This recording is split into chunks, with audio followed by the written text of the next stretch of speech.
Hi everyone, আমি অসিত বর, hope all is well. আজকে আপনাদের সঙ্গে ইতিহাসের এক গুরুত্বপূর্ণ অধ্যায়ের বিস্ময়কর ঘটনা সম্বন্ধে কথা বলবো। ঘটনাটি আপনাদের অনেকের কাছেই অবিশ্বাস্য লাগবে, কিন্তু সত্য আবেগের তোয়াক্কা করে না। দেশপ্রেমিক মানুষদের কাছে অত্যন্ত প্রিয় ও বিপ্লবের স্ফুলিঙ্গ ভগৎ সিংয়ের দৃষ্টিতে দেখব তৎকালীন কংগ্রেসের দুই উদীয়মান সংগ্রামী সূর্যকে। বিপ্লবীদের হৃদয় সম্রাট সুভাষচন্দ্র বসু এবং তৎকালীন স্বাধীনতা সংগ্রামী যুবকদের আইডল নেহেরু সম্বন্ধে কি লিখে গেছেন ভগৎ সিং, তা আজকে আমরা জেনে নেব। জাতীয়তা, আন্তর্জাতিকতা, স্বরাজ, স্বায়ত্তশাসন, পূর্ণ স্বাধীনতা ও এই আদর্শ প্রাপ্তির পথ সম্বন্ধে তখনও স্বাধীনতা সংগ্রামীদের মধ্যে বিপুল মতদ্বন্দ্ব। পূর্ব অভিজ্ঞতা নেই কারও, নতুন নতুন প্রয়োগ চলছে তখন। 1913 সালে আমেরিকা যুক্তরাষ্ট্রে লালা হরদয়াল এবং তার সাথীরা একসঙ্গে ভারতের স্বাধীনতার জন্য প্যাসিফিক কোস্ট হিন্দুস্তান অ্যাসোসিয়েশন গঠন করেন, যা পরবর্তীকালে গদর পার্টি হিসেবে আত্মপ্রকাশ করে। গদর শব্দটি উর্দু, অর্থ বিপ্লব।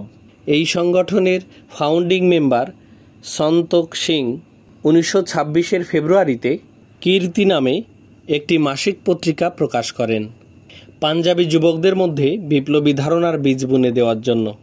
যুব সম্প্রদায় বিপ্লবী হলে ভারতের স্বাধীনতা আসবে তাড়াতাড়ি। পত্রিকাটির ভাবধারা পুরোপুরি কমিউনিস্ট ঘরানার। 1928 সালের জুলাই মাসে পাঞ্জাবি ভাষায় ভগৎ সিং কীর্তি পত্রিকায় একটা লেখা লিখে পাঞ্জাবি তথা ভারতীয় যুবকদের আদর্শ বেছে নেওয়ার সম্বন্ধে পরামর্শ দিতে গিয়ে তৎকালীন ভারতের দুই উজ্জ্বল নক্ষত্র, স্বাধীনতা আন্দোলনের দুই আইকন জওহরলাল নেহেরু ও সুভাষচন্দ্র বসুর আদর্শ ও তা লাভের উপায় বিশ্লেষণ করেন। নেহেরুর চেয়ে সুভাষ 7 বছরের ও ভগৎ সিং 17 বছরের ছোট ছিলেন। নয়ে নেতাও কে আলাগ আলাগ বিচার, এই শিরোনামে তিনি লেখাটি লিখেছিলেন। শিরোনামের মানে different thoughts of new leaders, বা নতুন নেতাদের বিভিন্ন চিন্তা পদ্ধতি। এই লেখায় নেহেরু ও সুভাষচন্দ্রের বিশ্ববীক্ষণ নিয়ে আলোচনা করেছেন তিনি। খেলাফত ও অসহযোগ আন্দোলনের ব্যর্থতার পর হিন্দু মুসলিম বিচ্ছেদ ও দ্বন্দ্বের পরিস্থিতিতে রাজনৈতিক পথ কী হবে সেটাই ছিল বিবেচ্য। ভগৎ সিং কংগ্রেসীও ছিলেন না, কমিউনিস্ট পার্টির সদস্যও ছিলেন না। পাঞ্জাব কেশরী লালা লাজপত রায় তাকে প্রভাবিত করতে পারেননি। লাজপতের বর্ণহিন্দু পক্ষপাতিত্ব ও সাম্প্রদায়িক অবস্থানের জন্য ভগৎ সিংয়ের ধারা ছিল একেবারেই স্বতন্ত্র। তিনি বোম্বের একটি প্রকাশ্য জনসভায় নেহেরুর সভাপতিত্বে সুভাষচন্দ্রের ভাষণের উল্লেখ করে বলেন, সুভাষবাবু বলেছেন, এই বিশ্বকে দেওয়ার মতো ভারতের একটি বার্তা আছে। এই কথাটিকে ভগৎ সিং সুভাষচন্দ্রের অতি উৎসাহী ও ফাঁপা কথা বলে বর্ণনা করেছিলেন ওই লেখায়। তিনি আরও লেখেন, বোস পঞ্চায়েতি রাজ ও সমাজতন্ত্র সহ সব কিছুই খোঁজেন প্রাচীন ভারতে। তিনি মনে করেন ভারত ইতিহাসের পুরনো যুগ ছিল সুমহান। ভগৎ সিং তখন সুভাষের জাতীয়তাকে সংকীর্ণ ও ভীষণ আত্মকেন্দ্রিক বলে বর্ণনা করেছেন। মনে রাখতে হবে, রবীন্দ্রনাথ, মানবেন্দ্রনাথ, গান্ধী, নেহেরুর বিশ্ববিখ্যা আন্তর্জাতিকতাবাদ দ্বারা ভীষণভাবে প্রভাবিত ছিল। ওই লেখাতেই তিনি নেহেরুর সভাপতিত্বের ভাষণের উল্লেখ করেন। নেহেরু বলেন, সব জাতিই এমন মনে করে যে বিশ্বকে দেওয়ার মতো এক বিশেষ বার্তা বা শিক্ষা তাদের আছেই। সুভাষবাবু এমন বিশ্বাস করেন, আমি এসব আমার জাতির মধ্যে খুঁজি না। এরপরে ভগৎ সিং লেখেন, দুজনের মধ্যে তফাৎ কোথায়? বোস ব্রিটিশের শাসন থেকে মুক্তি চান, কারণ তারা পশ্চিমী, আর আমরা প্রাচ্যের।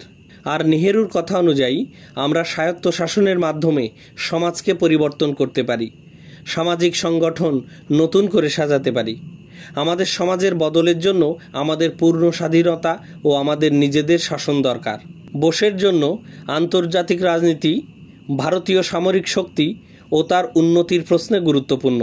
অপরপক্ষে নেহেরুর চিন্তা সংকীর্ণ জাতীয়তা থেকে বেরিয়ে এসে উন্মুক্ত আন্তর্জাতিক প্রাঙ্গণে প্রবেশ করে। দুই বরেণ্য নেতার চিন্তা ও আদর্শ বিচার বিশ্লেষণ ও বিবেচনার পরে তিনি লেখেন, আমরা এখন তাদের দৃষ্টিভঙ্গি ও রাষ্ট্রদর্শন জেনেছি, এখন আমাদের আদর্শ বেছে নেওয়ার পালা।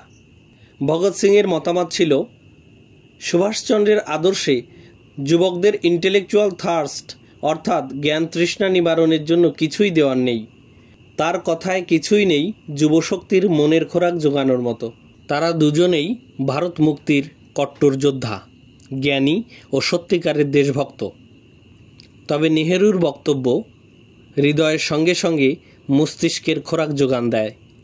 ওই লেখায় নেহেরুর জন্য তিনি লেখেন, তিনি এক বক্তব্যে বলেছেন, সব যুবককে বিদ্রোহ করা উচিত, শুধু রাজনৈতিক ক্ষেত্রেই নয়, সামাজিক, আর্থিক ও ধার্মিক ক্ষেত্রেও। আমার এমন ব্যক্তির কোনো দরকার নেই যিনি এসে বলেন যে অমুক কথাটা পুরনো বইতে লেখা আছে। যে কথা বোধের অগম্য তা বেদ বা পুরাণে লেখা থাকলেও মেনে নেওয়া উচিত নয়। এই এক যুগান্তকারীর চিন্তা। আর সুভাষের ভাবনা রাজক্ষমতা পরিবর্তনের ভাবনা। আর দ্বিতীয় জনের মতে পুরনো ধারণার বিরুদ্ধে বিদ্রোহ করা উচিত। একজনকে ভাবুক বলা যায় ও অন্যজনকে যুগান্তকারী বিদ্রোহী। ওই লেখায় ভগৎ সিং লিখেছেন, এই সময়ে পাঞ্জাবে মানসিক খাবারের ভীষণ প্রয়োজন, আর তা পণ্ডিত জওহরলাল নেহেরুর থেকেই পাওয়া যেতে পারে। এর মানে এই নয় যে তার অন্ধভক্তে পরিণত হতে হবে, কিন্তু যতদূর বিচারের সম্বন্ধ, সেখানে পাঞ্জাবি যুবকদের তার সমর্থন ও সহযোগিতা করা উচিত, যাতে ইনকিলাব অর্থাৎ বিপ্লবের সঠিক মানে, হিন্দুস্তানে ইনকিলাবের প্রয়োজনীয়তা এবং দুনিয়ায় বিপ্লবের অবস্থান কী প্রভৃতি বিষয়ে জানতে পারে। ভগৎ সিংয়ের এই আহ্বানে ভারতীয় রাজনীতিতে জওহরলাল নেহেরুর গ্রহণযোগ্যতা ও প্রতিষ্ঠা বৃদ্ধি পায়। কংগ্রেসের ধারাতেও পরিবর্তন আসে। পরবর্তীকালে জেলে বসে লেখা ভগৎ সিংয়ের ডায়েরি বিশ্বের চিন্তা জগতের এক অমূল্য সম্পদ। ভগৎ সিংয়ের লেখা বিভিন্ন আর্টিকেল চিন্তারাজ্যের বহুমূল্য মণিমুক্ত। ভগৎ সিংয়ের বোধের পরিণমন, জ্ঞানের বিচক্ষণতা ও তা প্রকাশের চারুদক্ষতা অভাবনীয়। চিন্তার সূক্ষ্মতা বাড়াতে তার ডায়েরি ফ্যাসিস্ট মুসোলিনির শাসনে বন্দী ইতালির তাত্ত্বিক আন্তোনিও গ্রামসির জেলে লেখা রচনার কথা মনে করায়। গান্ধীজির প্রভাবে জওহরলাল নেহেরুর বাবা কংগ্রেস সভাপতি মতিলাল নেহেরু সংবিধানের খসড়া তৈরি করেন, যা সাইমন কমিশনের প্রতিক্রিয়ায় তার প্রতিবাদে লেখা হয়েছিল। জওহরলাল নেহেরু, শ্রীনিবাস আয়েঙ্গার ও সুভাষচন্দ্র বসু মিলিত হয়ে 1928 সালে ইন্ডিপেন্ডেন্স ফর ইন্ডিয়া লীগ গঠন করেন। সুভাষচন্দ্র তখনও সশস্ত্র বিপ্লবের পথে হাঁটেননি। পরবর্তীকালে 1931 সালে ভগৎ সিং ফাঁসিতে প্রাণ দিয়ে ভারতীয় স্বাধীনতা সংগ্রামের গতি বহুগুণ বাড়িয়ে দেয়। বিপ্লবের আগুন ছড়িয়ে পড়ে ভারতে ও বহির্বিশ্বে থাকা ভারতীয় সংগ্রামীদের মধ্যে। ভগৎ সিং সেদিন অতি অল্প নমুনায় ব্যাপক সিদ্ধান্ত নিয়েছিলেন কি? শুধুমাত্র পত্রিকায় লেখা ভাষণের অংশবিশেষ পড়ে সুভাষচন্দ্রের আইডিওলজিকে বুঝতে গিয়ে কি সেদিন ভগৎ সিং সামান্য ভ্রান্তির শিকার হয়েছিলেন? তা আমাদের জানার উপায় নেই। তবে 1937 ইউরোপে বসে লেখা নেতাজির আত্মজীবনী অ্যান ইন্ডিয়ান পিলগ্রিম ও পরবর্তীকালে 2 খণ্ডে নেতাজির লেখা ইন্ডিয়ান স্ট্রাগল পড়ে নেতাজির মনের ও আদর্শের বিবর্তন সম্বন্ধে জানতে পারি।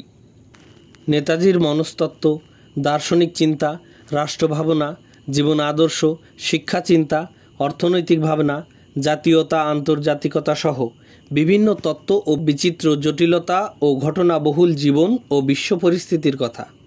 আমাদের মনে হয় সেদিন ভগৎ সিংয়ের মন সিদ্ধান্ত গ্রহণে একটু তাড়াহুড়ো করেছিল। বোধহয় দেশের পরিস্থিতি দায়ী ছিল এই ব্যস্ততা এবং ভ্রান্তির জন্য। যদি 1931 সালে ভগৎ সিং ফাঁসিতে তার প্রাণ বিসর্জন না দিতেন, যদি এই 2 মহান বিপ্লবী ভগৎ সিং এবং নেতাজি পরস্পরের চিন্তা এবং মতামত সম্বন্ধে জানতেন, তাহলে তাদের মতামত এবং তাদের বিপ্লবের গতি প্রকৃতি পরবর্তীকালে কি হতে পারত তা নিয়ে ইফ ইট ওয়াজ পসিবল শিরোনামে অসংখ্য হিস্টোরিক্যাল ফিকশন লেখা সম্ভব, কিন্তু বাস্তবে তা চিরদিনই থেকে গেল অধরা। তবে সেদিন 21 বছরের টকবগে যুবক বিপ্লবী ভগৎ সিংয়ের হৃদয়ে নেতাজির আদর্শ সম্বন্ধে যে ধারণা পোষিত হয়েছিল তা নিতান্তই অপুষ্ট এবং একদেশদর্শী বলেই মনে করি।